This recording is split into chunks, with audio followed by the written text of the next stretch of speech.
Aujourd'hui, on va parler d'un sujet qui fâche. On va parler des chutes. Parce que un cavalier hypnotique, c'est un cavalier qui ne tombe pas. C'est la première chose. Enfin, je veux dire, vous ne pouvez pas vous considérer comme un cavalier hypnotique si vous tombez de cheval. C'est rédhibitoire. Alors évidemment, vous me direz que il y a des fois on ne peut pas éviter la chute, mais ça doit rester une anomalie, vraiment une anomalie statistique. C'est-à-dire que c'est vrai que je suis tombé récemment bêtement parce que je suis tombé au montoir et c'est de ma faute, je n'ai pas pris les précautions qu'il fallait, mais je pense que ça faisait entre 15 et 20 ans que je n'étais pas tombé. Et pourtant j'ai monté toutes sortes de chevaux. Donc je pense que statistiquement j'étais pas mal. Et surtout, la chute que j'ai faite, c'était une erreur, une grosse erreur que j'ai faite. J'ai eu des signaux faibles, j'en ai eu plusieurs, je ne les ai pas écoutés. Et hop, je l'ai payé immédiatement. Donc un cavalier hypnotique, c'est un cavalier qui voit les signaux faibles afin d'éviter la chute. La chute, elle arrive jamais comme ça d'un coup. Ça n'est pas vrai. Il y a toujours des prémices, il y a toujours des choses qui préparent la chute. Alors, il y a deux choses. Déjà, il existe des méthodes pour ne jamais tomber. Il y a même des livres. Je ne vous les conseille pas parce que ceux que j'ai lus, je ne les ai pas trouvés très très bons. Mais par contre, si vous voulez lire des livres, vous pouvez lire ceux de Dorgex, où il explique très bien comment ne pas tomber, que ce soit sur le plat ou à l'obstacle. Et ceux-là, ils sont assez intéressants pour ça. Parce que ne pas tomber, ça doit être la base. Vous devez tenir à cheval. Votre cheval, il doit savoir que quand vous êtes dessus, vous ne tombez jamais. C'est la première chose. Et pour ça, il faut avoir une tenue à cheval, une position, on en a parlé la semaine dernière, une position qui permet de ne jamais tomber. Alors évidemment, si le cheval bute, tombe sur les genoux, met son nez dans la poussière et qu'il se renverse, vous ne pouvez pas rester dessus, sinon vous allez être écrasé éventuellement. Donc vous allez finir par tomber, mais vous allez tomber de 20 cm, vous n'allez pas vous faire mal. Par contre, si vous tombez de cheval parce qu'il vous a mis un coup de cul, parce qu'il a fait des sauts de mouton, parce qu'il vous a embarqué, parce qu'il a fait un écart, ça, c'est pas normal. C'est pas normal du tout. D'abord, c'est pas normal pour deux raisons. C'est pas normal. La première raison, parce que ça prouve que votre position à cheval n'est pas bonne. Parce que quand il y a un danger, il faut prendre une position d'urgence. C'est absolument indispensable. Cette position d'urgence doit vous permettre de tenir en toutes circonstances, quel que soit ce qui se passe, en fait. Alors évidemment, il y a des chevaux où c'est plus facile que d'autres. Il y a des chevaux qui sont difficiles. Mais c'est la première chose sur laquelle vous devez travailler. Et ça se fait pas en faisant des heures de 3 à 6 sans étrier, ça n'a rien à voir. C'est vraiment une position de sécurité que vous devez avoir. C'est même le contraire d'ailleurs, parce que on tient mieux quand on est en suspension que quand on est assis. Donc il y a une position qu'il faut avoir, qu'il faut apprendre pour tenir à cheval en toutes circonstances. Et si vous ne tenez pas, c'est que vous n'avez pas cette position. Il n'y a pas d'autre raison. Parce que moi, mes chevaux, ça peut leur arriver de me faire des sauts de mouton, de voir des réactions violentes et tout. C'est pas pour ça que je tombe. Là où je suis tombé, c'est parce que j'avais qu'un seul pied dans l'étrier. J'avais pas eu le temps de passer l'autre jambe par-dessus la jument qui a été partie en rodéo. Donc forcément, je me suis retrouvé assis sur les oreilles. Et même, j'aurais pu rester dessus, mais j'ai préféré descendre. Mais j'aurais pu rester dessus si vraiment j'avais voulu. Bon, c'était pas très confortable, j'étais pas très à l'aise. En rodéo, assis sur les oreilles, c'était pas vraiment très bien. Mais c'était faisable encore. Je pouvais encore me remettre en selle. On voit des vidéos de cavaliers de saut d'obstacle, notamment, qui le font, qui arrivent, qui font une réception, ils tombent sur les oreilles, parce que le cheval a sauté fort, et ils arrivent à se remettre dans leur selle pour continuer leur parcours. Donc c'est faisable, il y a moyen de le faire. Disons que c'est pas impossible, c'est pas permis à tout le monde, mais c'est pas impossible. Bon, ça c'est le premier point que je voudrais dire. C'est-à-dire que si vous n'avez pas une position sécuritaire, bah, c'est la première chose que vous devez travailler, votre position. Vous devez avoir une position que vous ne devez pas la garder tout le temps, mais quand il y a un danger, vous devez la prendre. C'est une position de sécurité. Vous devez la prendre. C'est un peu comme la ceinture de sécurité dans votre voiture ou l'airbag. C'est ça qui va vous protéger. Ça ne fait pas du 100%, mais ça aide beaucoup. Ça, c'est le premier point. Le deuxième point, c'est de vous poser la question, pourquoi votre cheval veut vous faire tomber? Il y a forcément une explication. Il y a forcément une raison. Il y a plusieurs raisons possibles. La première, elle est très simple. C'est que vous avez monté des marches beaucoup trop hautes. Encore, je crois même aujourd'hui ou hier, je ne sais plus, j'ai échangé avec une personne qui m'a dit, ça y est, mon cheval, il va très bien, la prochaine étape, je le sors en extérieur. Non. Enfin, je veux dire, non, ça ne se fait pas comme ça. Il faut être progressif. Si vous n'y mettez pas de la progressivité, vous courez à l'accident, à la difficulté. Parce que le cheval qui sort comme ça de sa zone de confort, il va s'énerver. Un cheval énervé ne réfléchit plus, il panique, il prend des risques pour sa vie et pour la vôtre. Donc, catastrophe. Bien sûr, si vous tenez un cheval, tant mieux pour vous, mais même moi qui tiens un cheval, je ne joue pas ce genre de jeu. Ça fait longtemps que j'ai arrêté de jouer ce genre de jeu. Ça ne m'amuse plus. Et donc, il faut être progressif. Ça, c'est quelque chose que l'humain est incapable de faire. J'en ai déjà parlé beaucoup, mais la plupart des humains sont incapables d'être progressifs. Je ne sais pas pourquoi, mais c'est comme ça. Donc, il y a vraiment un gros travail à faire sur la progressivité. Bon. Ensuite, il y a une chose dont on a déjà parlé également, c'est le respect. C'est-à-dire un cheval qui veut vous virer, il ne vous respecte plus. Ou il ne vous respecte pas du tout d'ailleurs. Donc, le respect est essentiel. Si le cheval ne vous respecte pas, eh ben c'est normal que vous tombiez. Puisque le rôle de votre cheval, c'est de vous garder sur son dos. Si votre cheval, si vous êtes son référent, il tient à votre vie, il tient à vous. Il ne veut pas que vous vous fassiez mal parce que vous le protégez, vous le défendez. Donc vous imaginez que le cheval, il s'en prenne à la personne qui le défend alors qu'il est justement en difficulté, en danger. Donc c'est pas possible. Les chevaux ne font pas ça. Ils font ça quand on les a trop énervés, quand on les a énervés au lieu de les calmer. Si vous énervez votre cheval, il réfléchit plus et il regarde pas si vous êtes dessus, à côté, enfin il s'en fout, il va essayer de sauver sa peau. Et il va sûrement faire des bêtises parce qu'il réfléchit plus. Il devient stupide.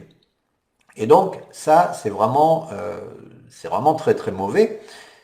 On ne peut pas accepter ça. Le cheval, il doit vous respecter en toutes circonstances, même et surtout quand vous allez en avoir besoin, c'est-à-dire dans les cas difficiles, dans les cas où il va paniquer. Il faut qu'il vous respecte. Il n'y a pas il y a pas à transiger avec ça. Le cheval, il doit respecter votre santé, il doit savoir que vous êtes plus fragile que lui, hein, vous faites 10 fois moins que lui en poids, et donc il doit vous respecter. Mais pour avoir un cheval qui vous respecte, il faut déjà que vous le respectiez. C'est-à-dire que si, quand il bouge un peu, vous lui plantez vos éperons dans les flancs et puis vous lui mettez un coup dans la bouche, selon les réactions qu'il a, forcément, il ne va pas vous aimer. Hein. Il ne va pas vous aimer parce que la réaction ne va pas être une réaction bienveillante. Et donc, à partir de là, pourquoi il ne vous éjecterait pas? Il en a marre de vous, il vous éjecte, c'est normal, c'est tout à fait logique. Même les humains feraient pareil. Donc, il ne faut pas s'étonner. Donc, en fait, il faut prendre le cheval d'une certaine façon pour qu'on n'ait pas à mettre de la violence, surtout pas, et qu'il ait confiance en nous malgré tout, qu'il voit qu'avec nous ça se passe bien, et progressivement on instaure une relation, et cette relation va se souder progressivement jusqu'à faire en sorte que c'est plus vous qui protégez votre cheval, c'est votre cheval qui vous protège. Quand vous êtes sur son dos, vous êtes son protégé. Et il fera attention à vous. Et quand vous arrivez à ça, c'est fini. Vous avez réglé le problème des chutes. Mais quand vous êtes chez vous, dans vos installations, et que vous vous dites je vais aller sortir en extérieur, alors que vous ne savez pas tenir à cheval parce que vous n'avez pas appris, que vous ne savez pas avoir le respect de votre cheval parce que vous n'avez pas appris, que vous n'avez pas la confiance de votre cheval parce que vous n'avez pas appris non plus, que vous allez demander beaucoup trop parce que vous n'allez pas être progressif et votre cheval va sortir de sa zone de confort beaucoup trop et il va s'énerver, paniquer, enfin bref, tout ce qu'il peut faire, vous voyez bien que c'est impossible, vous voyez bien que il y a beaucoup trop de choses qui vont mal se passer. Et qu'est-ce qui se passe après? Eh bien, c'est la chute. La chute, c'est quoi? C'est la perte de confiance de votre cheval en vous, déjà, c'est la perte de confiance de vous-même en vous-même, c'est les problèmes physiques que ça va entraîner, parce que ça peut entraîner des séquelles physiques qui sont graves, à tel point que, enfin, je ne comprends pas comment on apprend l'équitation encore aujourd'hui, quand on est quand même au 21e siècle, j'arrive pas à comprendre, quoi. Qu'on prenne de tels risques, enfin ça rime à quoi, ça représente quoi? On a tout à fait aujourd'hui les connaissances pour prendre zéro risque en équitation. Zéro risque même au débourrage d'un cheval. Il y a toujours l'erreur statistique, on va dire, mais il faut que ça reste ça, l'erreur statistique. Or, il y a des gens qui ont fait pas des dizaines, mais peut-être 3, 4, 5, 6 chutes très graves, et ils en sont toujours au même point, en fait. Non, ils sont pires, parce que mentalement, leur cerveau reptilien, il les a enregistrés, les chutes. Donc chaque fois qu'ils montent à cheval ou qu'ils s'approchent d'un cheval, le cerveau leur dit hop, hop, hop, stop, tu fais pas ça parce que là ça va mal se passer. Ça s'est déjà mal passé dans le passé, je te fais plus confiance. Et donc ça va être terrible quoi. Et c'est la fin de l'équitation ou la fin des sorties en extérieur ou la fin du travail à cheval et les gens se renferment sur le travail à pied. Et ceux qui insistent, eh ben, ils vont à l'accident. Donc c'est pas ça la façon dont il faut faire. La façon dont il faut faire, il faut apprendre. Ça s'apprend. Ça s'apprend, comme je vous l'ai dit, en fait. Tous les critères que je vous ai donnés, que ce soit pour vous, ça s'apprend en une séance de tenir à cheval sans tomber, ça ne demande pas plus d'une séance pour apprendre. Ça s'apprend d'avoir un cheval connecté. Ça s'apprend d'être progressif. Ça s'apprend, tout ça s'apprend. Donc, je ne vois pas pourquoi on ne cherche pas à apprendre ça plutôt qu'à se mettre des challenges en disant allez, aujourd'hui, je suis décidé, je suis en forme, allez, je sors mon cheval en extérieur, hein, ça va aller. Hein. Non, enfin, je veux dire, il n'y a aucune chance que ça aille. Et puis si ça va, c'est une erreur statistique de toute façon. Parce qu'il faut avoir les connaissances pour le faire. Alors évidemment, une fois que vous avez mis toutes les bases en place, bon, votre cheval il devient sympa et puis après bien sûr vous pouvez faire ce que vous voulez. Moi avec ma jument Palanza, je peux faire ce que je veux, elle ne va pas me poser de graves problèmes. Elle a 19 ans, je l'ai depuis l'âge de 6 ans, elle sait tout faire, on a tout fait. Donc je suis quand même méfiant, mais je suis pas vraiment inquiet. Mais autrement, pour les deux jeunes que j'ai, bah, je fais très attention parce que je peux avoir des difficultés, rencontrer des difficultés. Cette semaine, Tao, un jour, elle a voulu galoper dans les chemins plutôt vite, on va dire. Et comme j'ai une selle de dressage, j'avais les quartiers de la selle qui remontaient par devant et j'avais les étrivières qui se coinçaient derrière les quartiers de la selle. J'étais super mal à l'aise pour galoper. Bon, j'ai pas paniqué, elle n'a pas mis un seul coup de cul, pas un saut de mouton, rien, elle est restée très respectueuse. Moi, je suis resté très respectueux de sa volonté de galoper aussi. Je me suis pas fâché avec elle et tout s'est super bien passé en fait. Il n'y a eu aucun problème. Simplement, elle a galopé juste un petit peu plus vite que j'aurais voulu en fait. Mais c'est une jument réformée de course, je peux pas non plus lui reprocher. Puis elle n'avait pas travaillé la veille ou l'avant-veille. Bah, si la veille elle avait travaillé, mais pas l'avant-veille. Et donc, elle était un petit peu chaude, elle avait un peu de sang, et donc, il fallait gérer. Donc, c'est pareil, ne sortez pas en extérieur si votre cheval, il a trop de sang. Faites en sorte qu'il ait moins de sang avant de sortir. C'est la base, quoi. Un cheval qui est trop chaud, vous prenez trop de risques. Donc, faites en sorte que votre cheval ne soit pas trop chaud avant de sortir. Je sors avec Maya que quand j'arrive plus à lui faire peur, on va dire, à la maison. Et à ce moment-là, ok, je suis ok pour partir dehors. Mais tant que j'arrive encore à lui faire peur à la maison, je pars pas dehors, je travaille à la maison. Voilà ce que je voulais dire aujourd'hui dans cette vidéo, parce que je vois tellement, tellement, tellement de gens qui me disent je suis tombé, je suis tombé, je suis tombé, que je me dis mais c'est pas possible quoi, ça fait 20 ans que je suis pas tombé, mais quelle équitation ils pratiquent quoi, il y a quelque chose qui va pas. Donc je suis complètement déphasé par rapport à l'équitation qui est enseignée dans les centres équestres, parce qu'il y a longtemps que je ne la regarde plus. Mais malgré tout, il y a un vrai problème. La chute, ça ne doit pas arriver, surtout quand on est adulte. Bon, quand on est enfant, on tombe, on se relève, voilà, on se fait pas forcément mal, on est plus souple, tout ça. Quand on est adulte, faut pas tomber, quoi. Je veux dire, faut zéro chute, objectif zéro chute. Donc tout ça, c'est mathématique, c'est des procédures à mettre en place, aussi bien pour soi que pour son cheval. Et puis, pas vouloir faire le fou en partant à 10 et faire des grands galops dans la forêt, à celui qui ira le plus vite, parce que là, vous êtes sûr que vous allez à la catastrophe, quoi. Il faut le faire avec des chevaux qui permettent de le faire. Donc, mais avec des chevaux qui sont chauds, il faut prendre des précautions. Et il ne s'agit pas de rester à la maison, bien loin de là, parce que moi je sors tous les jours avec mes chevaux, je ne reste pas à la maison, mais il faut le faire dans des bonnes conditions. Et si vous ne respectez pas ces conditions-là, eh bien, voilà, c'est normal en fait, la chute, elle est tout à fait normale. C'est la conséquence logique de carences à chaque étape du processus en fait.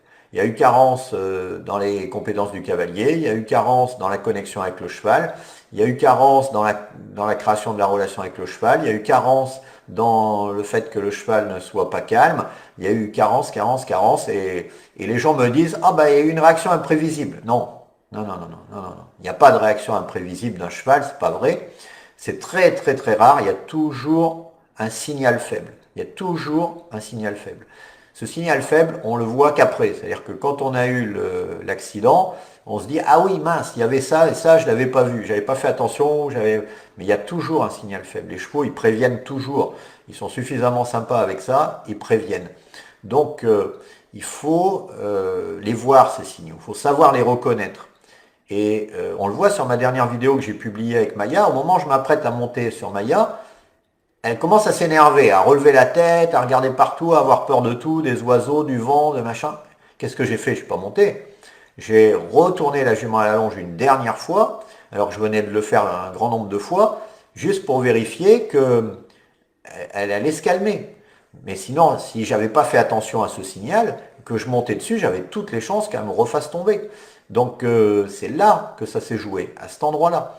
Et donc j'ai fait attention, j'ai recalmé le jeu, j'ai recommencé le montoir, que j'avais même pas essayé avant, puisque je voyais qu'elle m'a donné un signal disant qu'il fallait pas le faire, je l'ai pas fait. Et ensuite je l'ai fait, elle n'a pas bougé une oreille. Et je suis monté et c'était réglé. Mais si vous montez vos chevaux comme vous montez dans votre voiture, c'est foutu, quoi. Je veux dire, c'est pas possible. Ou comme sur une mobilette, c'est pas possible. Un cheval, c'est un être vivant, doté d'une sensibilité propre, une sensibilité à fleur de peau, avec un énervement qui arrive très vite. Donc, il faut apprendre à le voir, le cheval. Il faut apprendre à voir le cheval. Et quand vous voyez votre cheval, comme dans un livre, comme vous lisez un livre, eh bien, il n'y a plus de problème parce que les problèmes, vous allez les anticiper. Et même les écarts, et même le croisement d'un tracteur, et même une moto, et même n'importe quoi, n'importe quel bruit, vous pouvez tout anticiper si vous faites attention à la façon dont votre cheval se comporte. Il vous prévient toujours, le cheval. Donc c'est ça qu'il faut travailler. Et c'est ça d'ailleurs qu'on travaille dans la méthode SPM, sérénité, progressivité, motivation du cheval. Et c'est comme ça que je peux faire évoluer des gens en sécurité, parce qu'il n'y a pas de miracle, il n'y a pas de secret, c'est en travaillant sur ces différents points. Voilà. Cette vidéo est sponsorisée par moi-même. Et voici le message me permettant de vous offrir cette vidéo gratuitement. Je suis tombée sur une de ces vidéos et ça m'a vraiment interpellée parce que, je sais pas, c'est les mots qu'il employait, tout ça, c'était un peu le même langage. Voilà, j'ai creusé un petit peu plus et donc j'ai découvert, mais je le connais pas personnellement. Et au début, ça a été surtout toute la partie sur vraiment liée aux chevaux, sur le fonctionnement, tout ça qui a été... je sais pas, c'est comme si c'était un truc que je savais, que je comprenais, que je sentais, mais que j'avais jamais pu vraiment avoir quelqu'un qui me mette des mots dessus. Et pourtant, j'ai travaillé avec de très bons cavaliers, et encore aujourd'hui, mais j'ai l'impression que les bons cavaliers, très bons cavaliers, savent pas mettre des mots dessus. Donc bon, c'est pour ça que ça m'a vraiment interpellée, vraiment plu, et que maintenant du coup dès que je peux, parce que bon, je travaille quand même pas mal, mais j'ai regardé le plus possible de vidéos, les générateurs et tout ça, et je me rends compte que voilà, dans le très haut niveau comme ça, les gens le font inconsciemment, mais ils sont très proches de ce que Laurent peut dire et tout ça, donc c'est pas une théorie ou ça fonctionne comme ça. Comment analyser tous les problèmes techniques de vos chevaux à la lumière des blocages ostéopathiques même si vous n'y connaissez rien? Comment trouver instantanément les contractures sur le dos de votre cheval, mais manipulations exactes pour les retirer facilement? Comment être certain d'avoir des chevaux en pleine santé qui ne souffrent pas? Et bien plus encore.